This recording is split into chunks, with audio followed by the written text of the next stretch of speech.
Hello everybody, this is Mark Maritato, military historical artist. Thank you for joining me once again for another video. Today we are painting a soldier figure study of a sergeant of the 151st Pennsylvania Infantry. They were also known as the School Teachers Regiment. Before we go any further, folks, if you wouldn't mind hitting the like button, subscribing to the channel, and also hitting that notification bell, I really would appreciate it. It would help the YouTube algorithm be able to get this video out to more people so that I can bring more of this type of historical painting content to you. Thank you.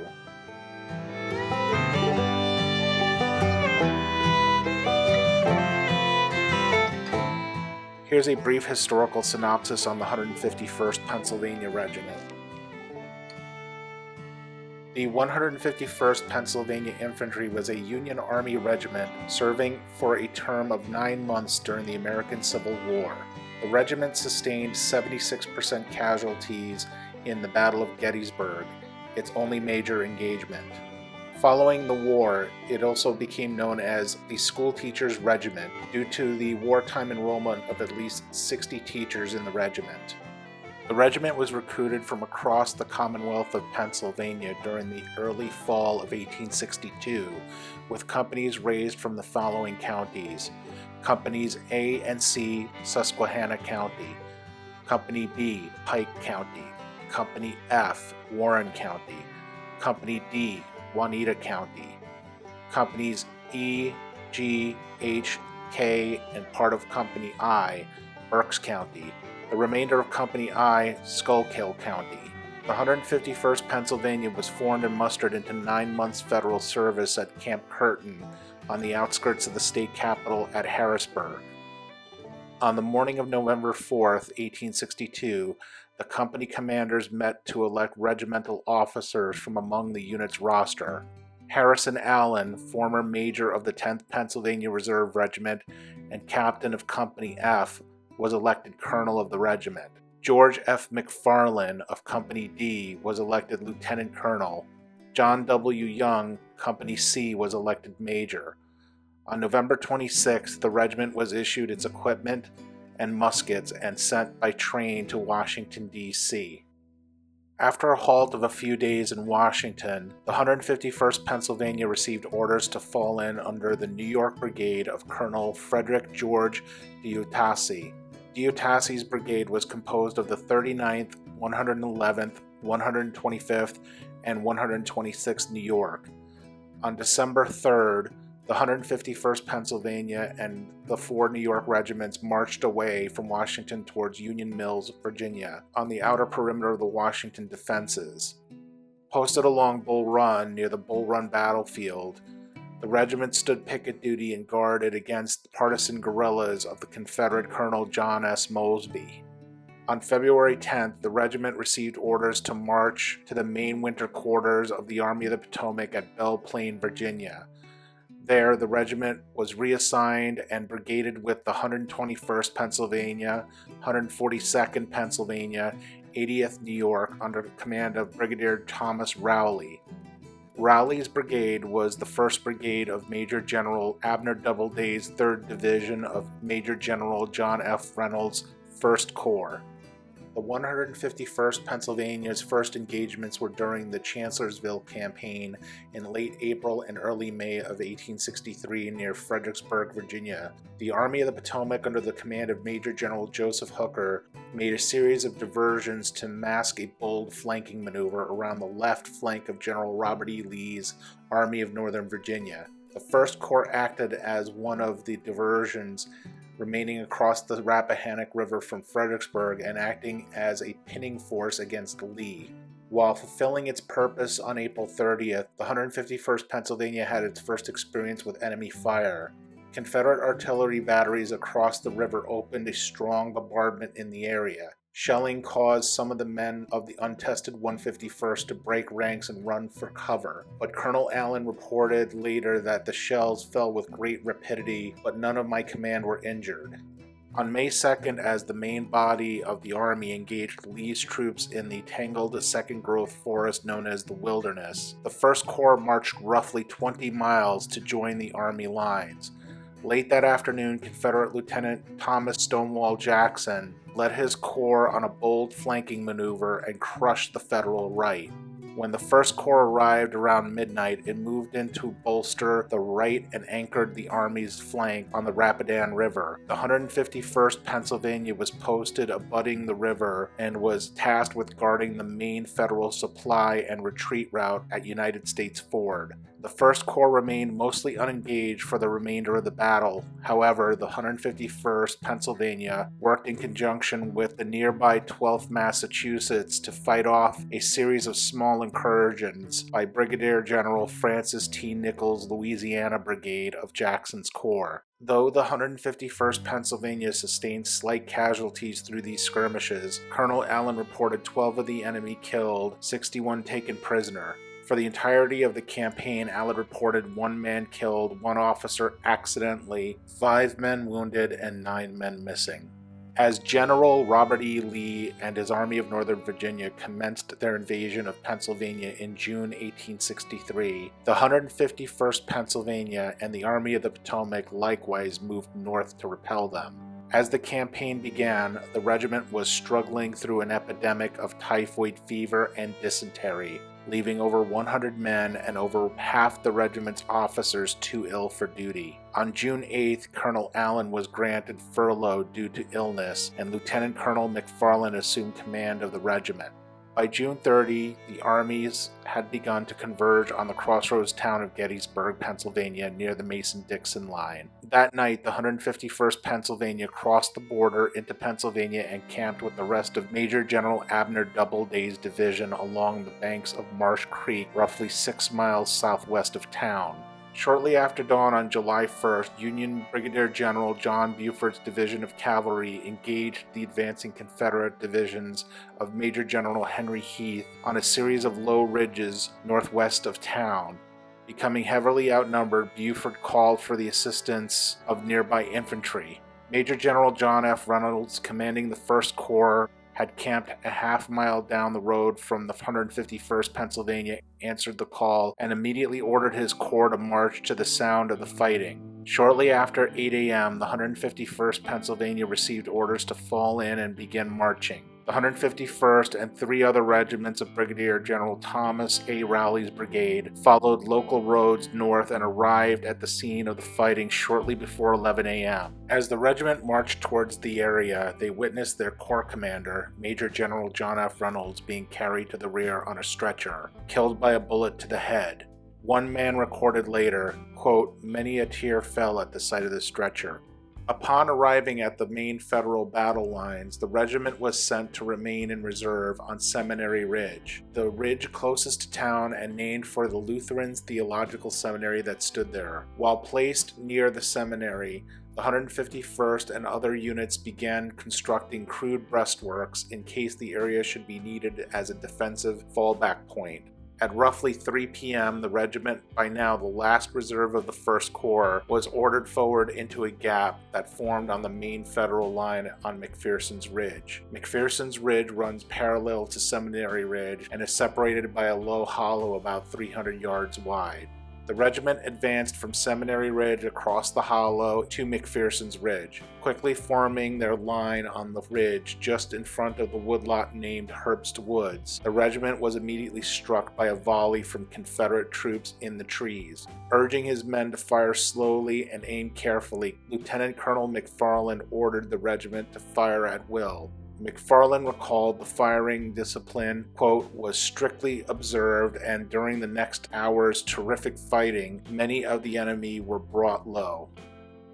The Iron Brigade, one of the first Federal infantry units engaged that morning, was positioned in McPherson's Woods, not far to the north of the 151st Pennsylvania's right flank. The regiments of the Iron Brigade mistakenly believed the large 9-month regiment to be a brigade coming to their relief, and thus began a withdrawal to Seminary Ridge. On the right of the 151st Pennsylvania, the other regiments of Rowley's brigade had held a position for a period of time in the fields west of Gettysburg. However, these regiments became outflanked on their left by the North Carolinians of Brigadier General James Pettigrew's brigade.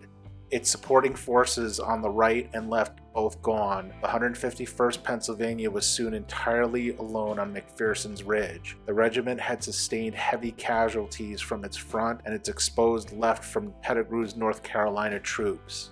Seeing the regiment's vulnerable position, Lieutenant Colonel McFarland ordered his remaining men to conduct a steady retreat back across the hollow to the seminary, where other 1st Corps regiments were rallying and digging in for the next wave of Confederate attacks. A short break in the fighting occurred as Lieutenant General A.P. Hill rotated in a fresh division to carry on the attacks on the Federal lines near Gettysburg. The 151st Pennsylvania ensconced itself in the barricade before the seminary, along with the 4th U.S. Artillery Battery B and Infantry of Rowley's Brigade along with the Iron Brigade. The Confederate division of Major General William Dorsey Pender advanced towards Seminary Ridge and renewed the assault on the breaking Federal lines. The 151st Pennsylvania faced the South Carolina Brigade of Colonel Abner Perrin. The regiment attempted to repulse the enemy, but the Federal line had again become outflanked from the left. Unbeknownst to the men of the 151st Pennsylvania, Federal troops to the left had begun retreating through town to the high ground at Cemetery Hill. Receiving heavy fire from the left, Lieutenant Colonel McFarland ordered the final retreat to the heights south of town. A thick layer of smoke reduced visibility and prevented McFarland from watching Confederate movements. While crouching in an attempt to see below the smoke, as he guided his men away, McFarland was struck simultaneously by bullets through both lower legs. Private Lyman Wilson of Company F attempted to carry McFarland back to the seminary for treatment, as it was being used as a hospital. As McFarland's arm was around Wilson's neck, a bullet came close enough to Wilson's head that it sheared a button off of McFarland's cuff. McFarland was treated inside the building, and once Confederate troops advanced and took possession of the town, fell captive to the enemy.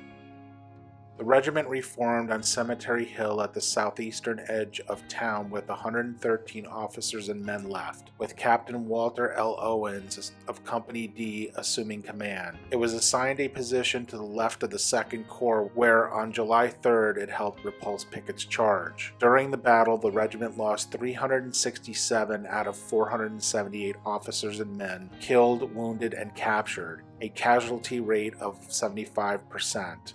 Colonel Allen arrived at the close of the fighting to reassume command of the regiment, which then participated in the pursuit of the Confederate Army.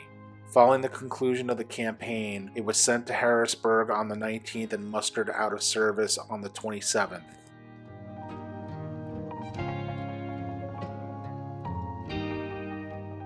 So if you followed any of my previous content, you will know that I have been painting most of my recent figure studies in a medium called acrylic gouache, which is basically gouache, but it's an acrylic paint type gouache that is a little bit different from the traditional watercolor gouache, because watercolor gouache is basically an opaque watercolor that will lift up when you wet it again, and it is a little bit more easily blendable.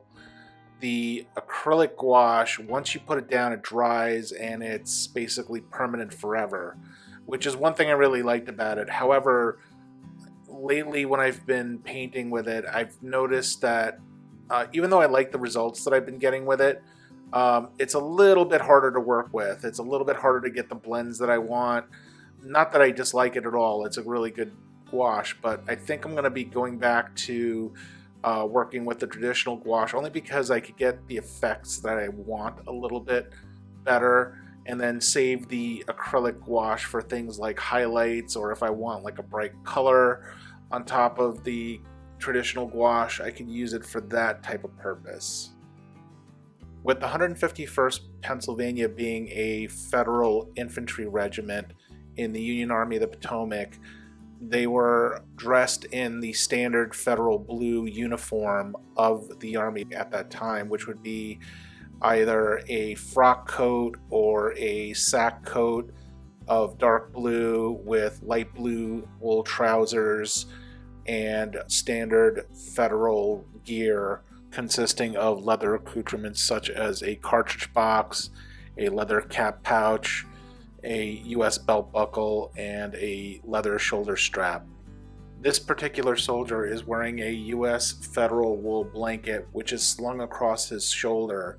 This was a common way for infantrymen to wear their blanket, which was a lot more comfortable than wearing a knapsack on a long hot march during the middle of the summer. They were also armed with both smoothbore muskets in the beginning, but then they were eventually issued the Enfield rifled musket, which is a British pattern imported musket of 57, I think it was 57 7 caliber. The Enfield rifle was one of the workhorse rifles of the American Civil War, having been used on both sides. Both the Union and Confederate armies used these muskets.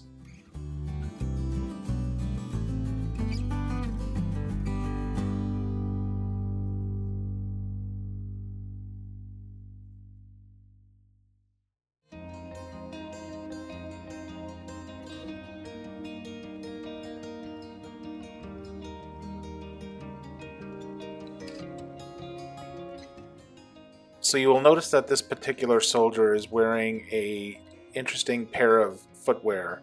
What he's wearing is a pair of private purchase canvas camp or sporting shoes. They were made of leather and canvas, and these were shoes that were not issued by the Army. They were actually a private purchase item that the soldiers would purchase at local sutlers shops. What a sutler is basically is a merchant that would follow the armies around and sell items that the soldiers would want to buy, such as diaries, footwear, food, anything like that that the soldier may be interested in purchasing. A sutler would normally set up a shop when the army was encamped in an area for a long period of time. They wouldn't usually follow the armies on a hard campaign like the Gettysburg campaign or the Antietam campaign, but rather if they're going to be in an area for a long period of time, like camped out for winter or anything like that, that's when you would see sutlers showing up and soldiers being able to buy things like these canvas shoes.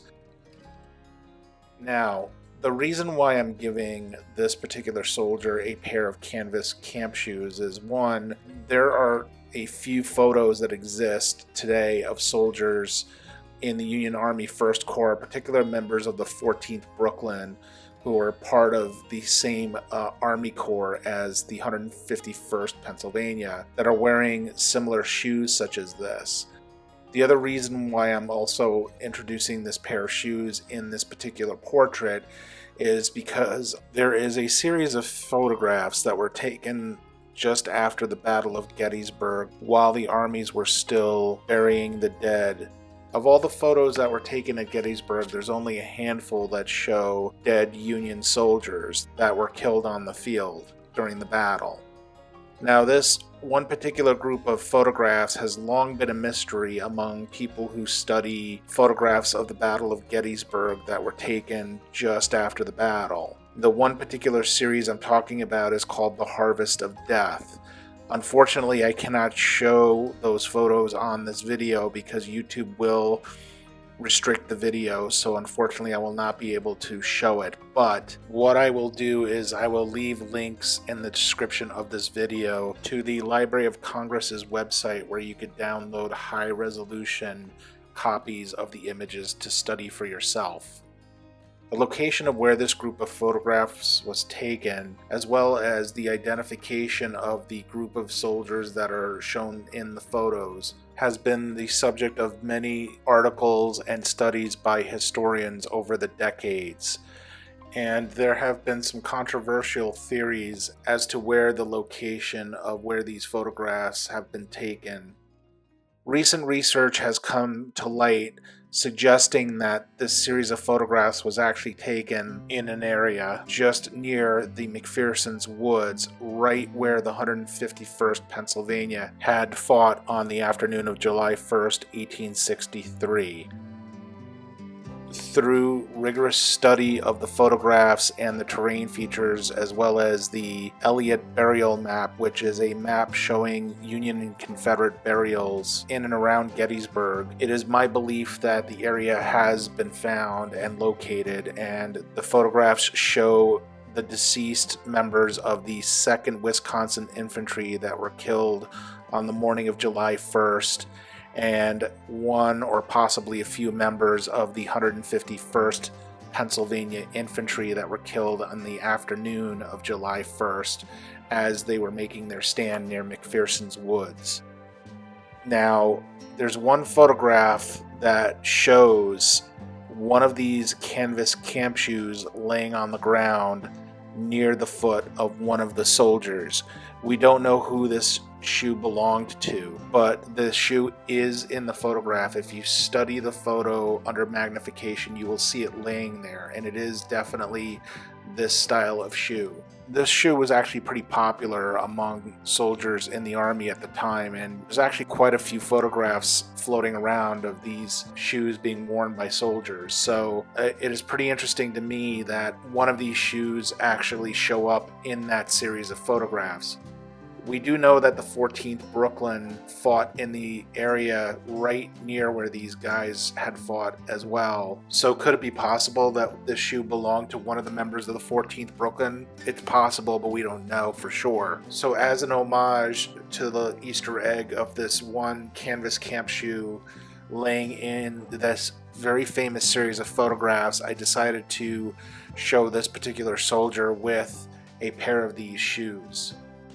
So as I had mentioned earlier, the uniform that this soldier is wearing is the standard federal uniform worn by the soldiers of the Army of the Potomac during the Civil War. What is of note is that both the 151st Pennsylvania as well as the 2nd Wisconsin of the Iron Brigade both wore frock coats at the Battle of Gettysburg, as far as we could tell. Now, the interesting thing about the Harvest of Death series of photographs is most of the deceased soldiers that are shown in that series are wearing frock coats.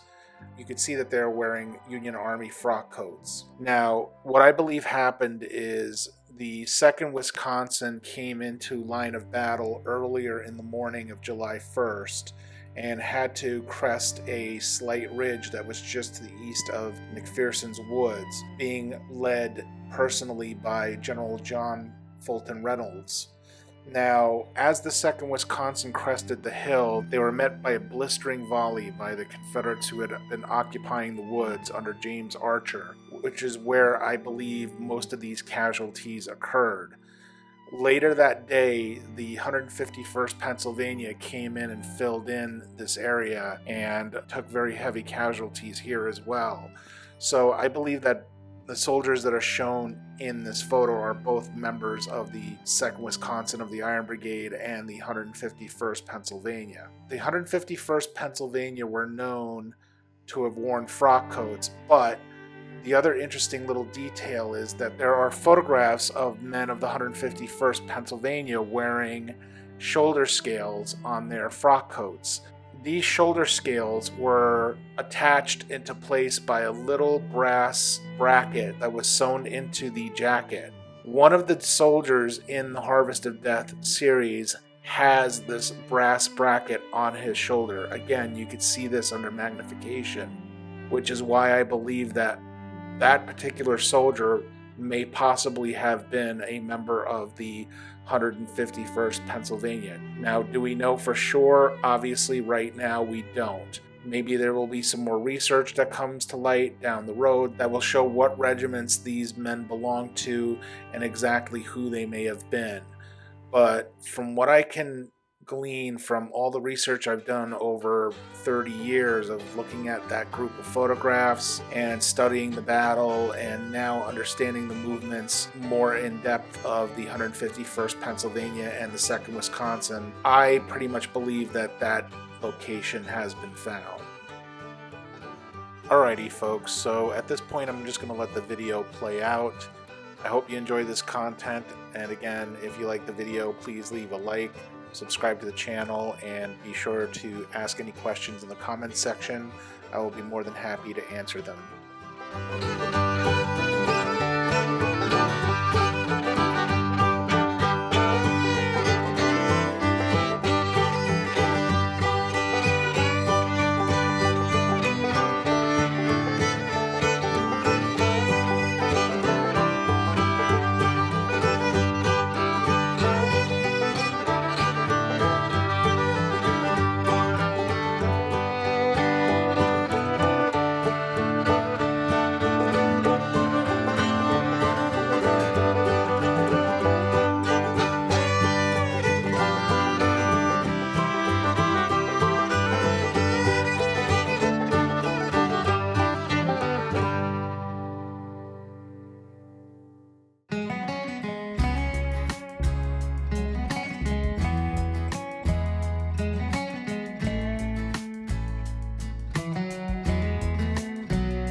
Alright folks, once again we've come to the end of another video. Thank you so much for watching. Here is the finished artwork.